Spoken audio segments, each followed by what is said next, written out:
Inspiration chassidique du jour, 17e jour du mois de Menachem Av, Tov Menachem Av.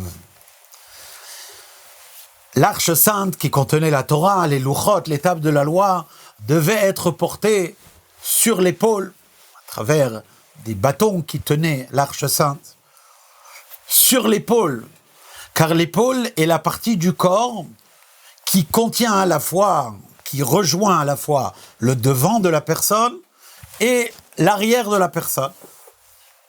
Dans tout autre aspect du corps, on peut faire une différence entre la face, comme le visage, et l'arrière, la nuque, etc. L'épaule, par contre, il n'y a pas le devant ou le derrière de l'épaule. L'épaule, c'est la partie du corps qui rejoint le devant et derrière. La Torah devait être portée sur l'épaule, car en effet, la Torah contient ces deux dimensions-là, de ce qui est le niglé, l'aspect extérieur de la Torah, le devant, chose qu'on peut tout de suite voir, et la face cachée de la Torah, l'arrière, pnimiyut à Torah, qu'il faut aller chercher et révéler. C'est la raison pour laquelle ces deux parties-là de la Torah sont assimilées et comparées aux éléments de l'eau et du feu. L'eau est quelque chose qui coule d'elle-même, ça coule de source, comme l'expression le dit. Le feu, par contre, c'est quelque chose souvent qu'il faut produire, qu'il faut aller chercher, qu'il faut maintenir en existence.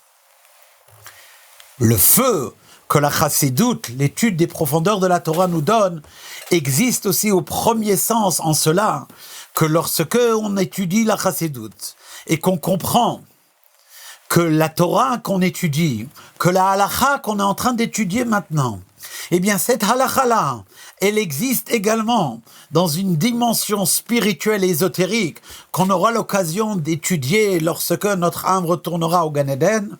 Eh bien la connaissance de ça fera en sorte que déjà, d'ores et déjà, on est animé d'une flamme et d'un feu tout particulier lorsqu'on étudie toute partie de la Torah. Kol Tov.